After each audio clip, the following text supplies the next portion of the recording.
Singapore में hotel 81 नाम से एक चेन ऑफ होटल्स है जिसमें तकरीबन 20 से ज्यादा होटल्स है सिंगापुर के अलग अलग एरियाज में। मैं जिस होटल 81 में ठहरा था वो डिक्सन रोड पे आता है, इसीलिए उस होटल का नाम होटल 81 डिक्सन है। मैंने ये वाला होटल इसलिए चूज किया हुआ था क्योंकि मुझे एक होटल चाहिए था जो लिटिल इंडिया एरिया के नजदीक हो और जिसका पर नाइट रेंट लगभग 100 सिंगापुर डॉलर्स या उससे भी कम हो। इस होटल में मेनली दो टाइप्स के रूम्स है, एक विथ विंडो और दूसरा विदाउट विंडो। मैंने विदाउट विंडो का रूम चूज किया हुआ था, उसके दो कारण है। एक कारण यह है विदाउट विंडो वाला रूम विथ विंडो वाले रूम से तकरीबन 10 से 15 डॉलर्स पर नाइट के रेंट से सस्ता है। और दूसरा कारण यह है कि विंडो वाले रूम से कोई खास ऐसा व्यू नहीं है जिसके लिए मैं एक्स्ट्रा चार्जेस पे करूं। तो ये जो रूम आप अभी देख रहे हो ये वही विदाउट विंडो वाला रूम है जिसमें मैं रह रहा था।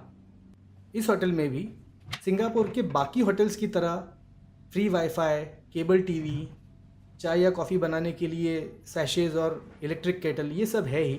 इस रूम में रहने के 2 दिनों बाद मैंने उनके स्टाफ से पूछा कि क्या वो मेरे रूम में एक मिनी फ्रिज दे सकते हैं जिसमें मैं अपने बेवरेजेस रख सकूं।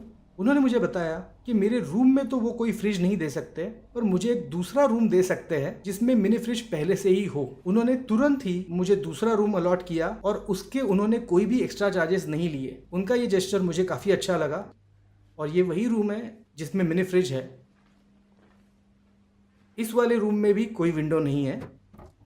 इन दोनों रूम्स की साइज़, मतलब जिस रूम में मैं पहले रह रहा था और ये वाला रूम, इन दोनों रूम्स की साइज़ लगभग सेम ही है। इन दोनों रूम्स के बाथरूम्स की साइज़ भी लगभग सेम ही है। इस होटल के अंदर कोई रेस्टोरेंट नहीं है पर इस होटल के नज़दीक कई सारे रेस्टोरेंट्स हैं जहाँ पर आप खाना खा सकते हो। और अगर आप भी मेरी तरह सिर्फ इंडियन फूड ही खाना चाहते हो तो इस होटल के करीब 5-10 मिनट के वॉकिंग डिस्टेंस पर कुछ इंडियन रेस्टोरेंट्स भी है जहाँ पर आपको बहुत अच्छा इंडियन फूड भी मिलेगा।